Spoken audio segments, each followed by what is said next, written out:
let me tell you what else is going on here. Of course, let me read you the article that just came in. This just broke. Biden is pokes the bear again. Guys, get your tickets for spiritual warfare. Spiritual warfare. Oh, man, is it going to be good? It's coming up December 6th. Get your tickets. Go to my website at paulbegleyprophecy.com. You can see the speakers that are going to be speaking, and there's even going to be more added as they're scrolling at the bottom of the screen there. All right. Now, Joe Biden's shift on missiles for Ukraine was informed by North Korean troops that were fighting against Ukraine. President Joe Biden dropped his opposition to Ukraine, firing U.S. missiles at targets deep into Russia in response to North Korea's entry into the war. A shift that U.S. policy that took on added urgency following Donald Trump's election on November 5th, of course.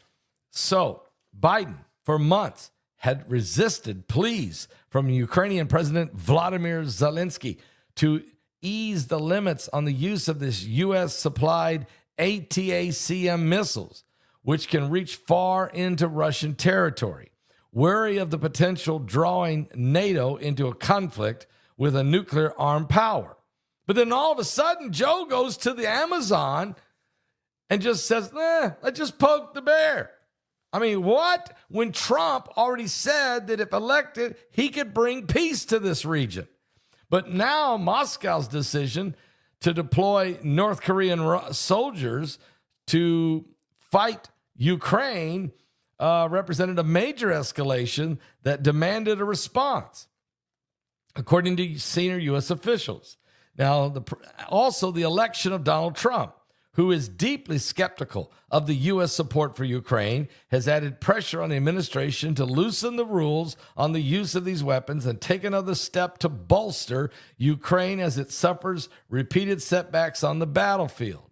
And two other sources are saying the same thing, that Biden says he's got to do something, and he's got to do it now while he only has 60 days left. The decision could help to Trump-proof, they're saying, parts of Ukraine's agenda by strengthening Ukraine's position. But is it really going to strengthen Ukraine's position, or is it going to weaken Trump's ability to negotiate with Russia? You say, I know what they're saying. They're saying, no, this is going to give Trump more negotiating power but what you don't understand is Putin does understand. He responded today by firing a hypersonic intercontinental ballistic missile that nobody can knock down.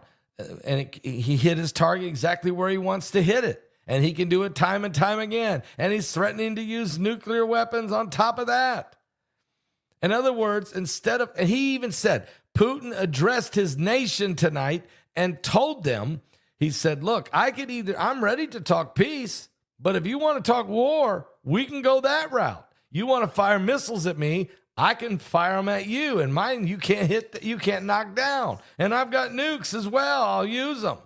So, and then he threatened the United States, Putin did, and the United Kingdom, and he said he could hit a U.S. military base in Poland.